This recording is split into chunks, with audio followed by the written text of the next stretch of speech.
ನಮಸ್ಕಾರ ಅಶ್ವ ಕೃಷಿ ಚಾನೆಲ್ಗೆ ಸ್ವಾಗತ. ನಾನು ವನಿತಾ. ಆಲೂಗೆಡ್ಡೆಯ ಬೆಳೆಗಾರರಿಗೆ ಇದು ಖುಷಿಯ ಸಮಾಚಾರ. ಇನ್ಮುಂದೆ ನಾಟಿಯ ನಂತರ ಗಡ್ಡೆಯಲ್ಲಿ ಕೀಟ ರೋಗಗಳ ಬಾಧೆಯ ಬಗ್ಗೆ ಚಿಂತಿಸಬೇಕಾಗಿಲ್ಲ.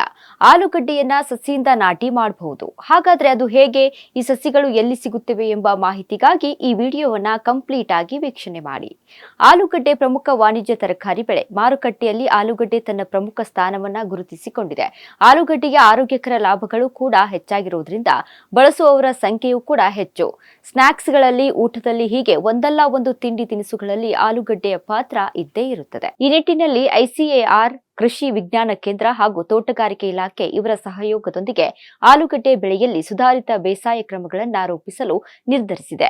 ಆಲೂಗಡ್ಡೆ ಬೆಳೆಯನ್ನ ಸಸಿಗಳ ಮುಖಾಂತರ ಬೆಳೆಯುವ ಪದ್ಧತಿಯ ಹೊಸ ತಂತ್ರಜ್ಞಾನ ಕುರಿತು ಸಾಮರ್ಥ್ಯ ವೃದ್ಧಿ ತರಬೇತಿ ಕಾರ್ಯಕ್ರಮಗಳನ್ನು ಐಸಿಎಆರ್ ಕೃಷಿ ವಿಜ್ಞಾನ ಕೇಂದ್ರದಲ್ಲಿ ಏರ್ಪಡಿಸಿ ಆಲೂಗಡ್ಡೆಯ ಸಸಿಗಳ ಕುರಿತು ರೈತರಿಗೆ ಮಾಹಿತಿಯನ್ನ ನೀಡಿತು.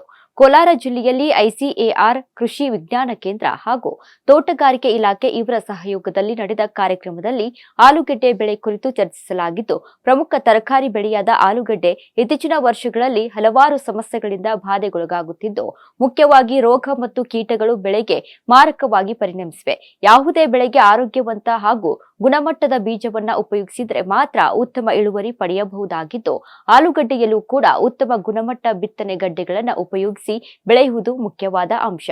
ಕಡಿಮೆ ಉಷ್ಣಾಂಶವಿರುವ ಜಲಂಧರ ನಂತರ ಪ್ರದೇಶಗಳಲ್ಲಿ ಬೆಳೆದಾಗ ಮಾತ್ರ ಅದು ನಾಟಿಗೆ ಯೋಗ್ಯವಿರುವ ಗಡ್ಡೆಯಾಗಿರುತ್ತದೆ. ಆದರೆ ಲಾಭದ ಆಸೆಗೆ ರೈತರು ಬೆಳೆದಂತಹ ಗಡ್ಡೆಗಳನ್ನೇ ಬೀಜವನ್ನಾಗಿ ಮಾರಾಟ ಮಾಡುತ್ತಿದ್ದು, ಇದು ಬೆಳೆ ಹಾನಿಗೆ ಕಾರಣವಾಗುತ್ತದೆ. ಈ ನಿಟ್ಟಿನಲ್ಲಿ ಆಲೂಗಡ್ಡೆಯನ್ನ ಸಸಿಗಳ ಮುಖಾಂತರ ಬೆಳೆಯುವ ಹೊಸ ತಂತ್ರಜ್ಞಾನವು ಬಿಡುಗಡೆಯಾಗಿದ್ದು, ಸಾಕಷ್ಟು ಅನುಕೂಲಗಳನ್ನ ಹೊಂದಿದೆ. ಹೆಚ್ಚು ಜನಪ್ರಿಯತೆಯನ್ನ ಪಡೆಯುತ್ತಿದ್ದ ಈ ಪದ್ಧತಿಯನ್ನ ಅಳವಡಿಸಿಕೊಂಡು ರೈತರು ಕಡಿಮೆ ಖರ್ಚಿನಲ್ಲಿ ಉತ್ತಮ ಗುಣಮಟ್ಟದ ಇಳುವರಿಯನ್ನ ಪಡೆದು ತಮ್ಮ ಆದಾಯವನ್ನ ಹೆಚ್ಚಿಸಿಕೊಳ್ಳಬಹುದೆಂದು ತಿಳಿಸಲಾಗಿದೆ.